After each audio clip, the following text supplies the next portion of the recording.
right, so we want to turn back to the GOP's efforts to overturn the results of the 2020 election. We talked a little bit about it with Ed right there. We want to bring in Weijia Jiang. She's at the White House to break it all down. So, Weijia, we are talking about this lawsuit brought forward by the AG in Texas. Now, other states have signed on, and the president wants to be able to sign on as well. What can you tell us about this effort, and how do most experts see it playing out in court?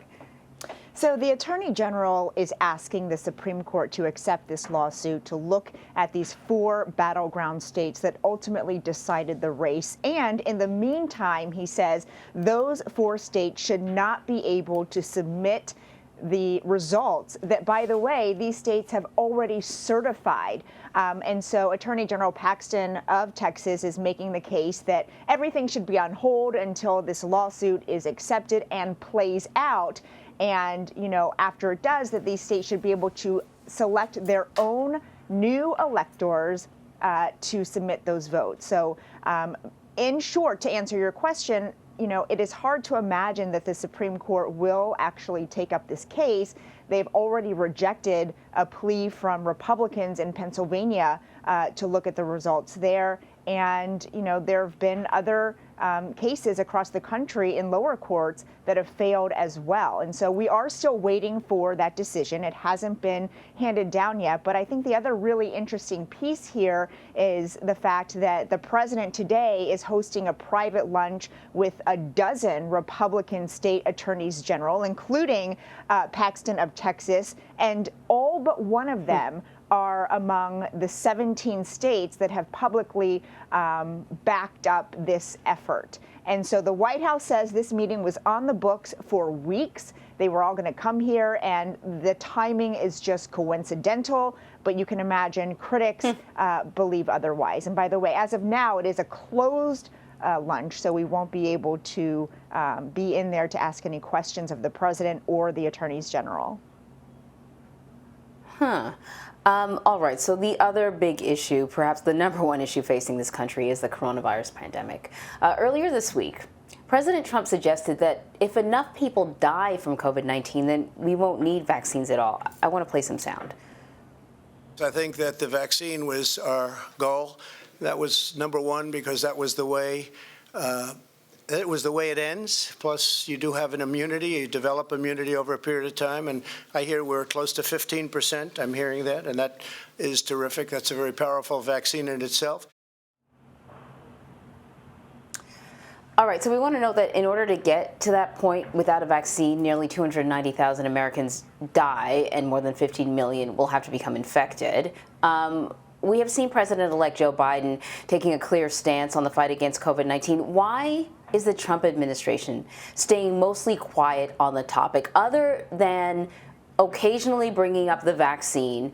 The president patting himself on the back, and perhaps he should for, Operation Warp Speed. But we've heard pretty much nothing from him about the suffering, those who have gone without, those who have contracted the vaccine, those who have died. Why is he continuing to downplay this threat as the numbers soar? Anne-Marie, that is a question that we have been asking since March, and there is no real clear answer. Before the election, it was obvious that the president wanted to keep the attention on something else, on the economy, on everything that he had done before this pandemic ravaged the country. But here we are after the election, and, in his mind, he is still fighting in that race, even though that race is over. And so perhaps that is an explanation, but, it's not arguable about the level of leadership that we are seeing from the president, that it is not what you would expect from the leader of a country whenever the country continues to grapple with these soaring numbers. And you're right, we have not heard him address the spikes. We have not heard him urging people to double down on mitigation measures like we are hearing from the doctors on his task force.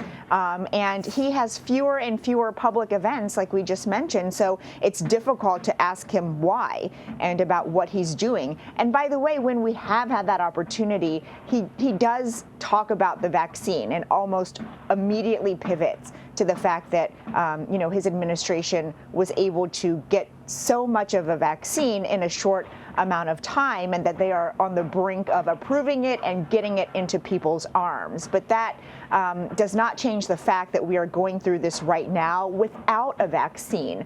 And so, there aren't that many weeks left for the president to illustrate this type of leadership that we're talking about, to urge people, especially ahead of the holidays, to behave in a certain way to protect everybody. But it is sorely lacking and becoming more apparent as he holds himself up in the building behind me. Yeah, and you know what, Weijia, it's not just what he's not saying, it's also what he's doing. And he continues to hold holiday parties inside the White House with groups of people without masks on. The message is reckless, to say the least, considering these numbers. Yes. But listen, I have a lot of other things to talk to you about. So, in his final days in office, President Trump is racing through a string of federal executions. The first of 5 planned executions before Inauguration Day is set to take place today. His name is Brandon Bernard. He is set to be put to death for his role in a 1999 double murder. He would be the 9th federal execution of the year. There is a lot of support around him, though, and many people asking for the president to reconsider this. If the Trump administration moves forward with these executions, then Mr. Trump will be the country's most prolific execution president in more than a century. Are we hearing any plans at all to halt these executions?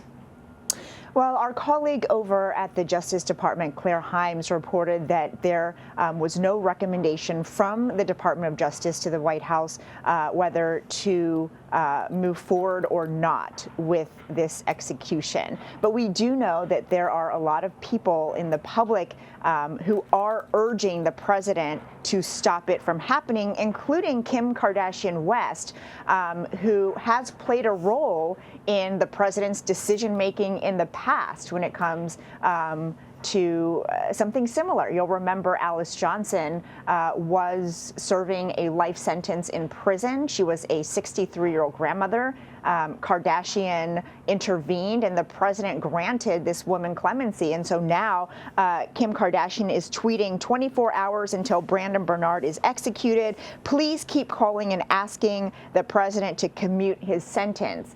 And so we haven't heard anything from President Trump about whether that is impacting his decision, about whether other voices who are supporting Mr. Bernard are influencing him at all. But time is running out because this is going to take effect, or supposed to take effect, tonight. And as you mentioned, this was a gruesome double murder. At the time, Bernard was 18 years old, and he, according to the Justice Department, set a car on fire that had 2 victims inside who had already been shot, and one of them apparently died from that, from smoke inhalation, and so he was sentenced to death. But that was quite a while ago, and it can be argued that the state of the country has changed, our social climate, and that there are things being done to move away from that for the U.S., and it's a question of whether the president wants to make a bold statement in this case and others, as you mentioned, moving forward, while he still has the power to do that. Well, he certainly doesn't mind stepping in to help his supporters by issuing pardons. So we'll see if he's paying attention, or if he agrees with the pleas that we're getting, not just from celebrities, but also some lawmakers as well. Weijia Jiang, thank you very much. Thanks.